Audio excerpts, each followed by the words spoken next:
জনাব তারেক রহমান, আপনি দীর্ঘ 17 বছর পরে এই বাংলাদেশে পা রেখেছেন।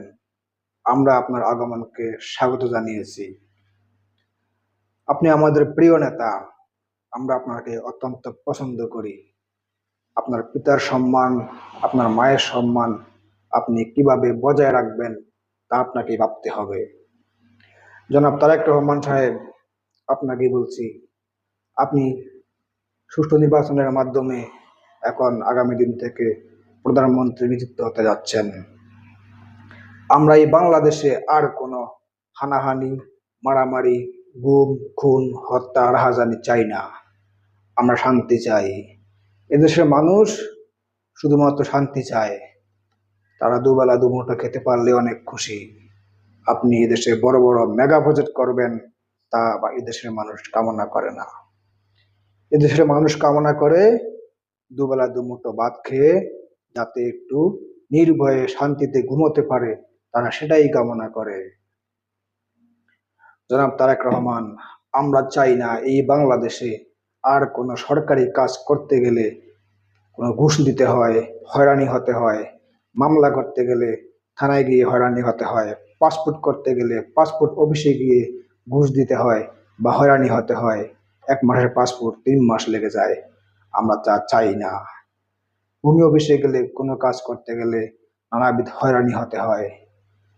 আমরা আশা করব আপনি সকল পরিস্থিতি, আইন শৃঙ্খলা পরিস্থিতি, সকল সরকারি অফিস সবকিছু যাতে সুষ্ঠুভাবে পরিচালিত হয়, আপনি সেই ব্যবস্থা করবেন।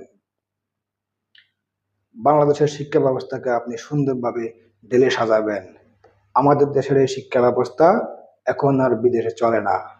যাতে উন্নত বিশ্বের সাথে তাল মিলিয়ে কিভাবে শিক্ষা ব্যবস্থাকে আরো উন্নত, আরো কোয়ালিফাইড করা যায়, আপনাকে সেই ব্যবস্থাই করতে হবে।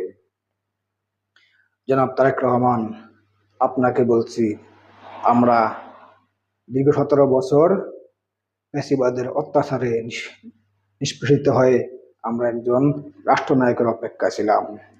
আমরা আশা করব আপনি আমাদের সেই স্বপ্নের রাষ্ট্রনায়ক হবেন এবং এই বাংলাদেশে যাতে কোনো ইউনিয়ন পর্যায়ে, পৌরসভা পর্যায়ে, ওয়ার্ড পর্যায়ে আপনার কোনো নেতাকর্মী দ্বারা যাতে কোনো মানুষ হয়রানির শিকার না হয়, আপনাকে সেই ব্যবস্থাই করতে হবে।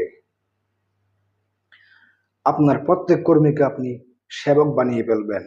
যে সেবা করতে পারবে না, তার কর্মী হওয়ার কোনো যোগ্যতা সে রাখে না। আপনি লিস্ট করে বাছাই করে যারা জনগণের সেবা করবে তাদেরকে আপনি আপনার কর্মী হিসাবে নিয়োগ দিয়ে রাখবেন।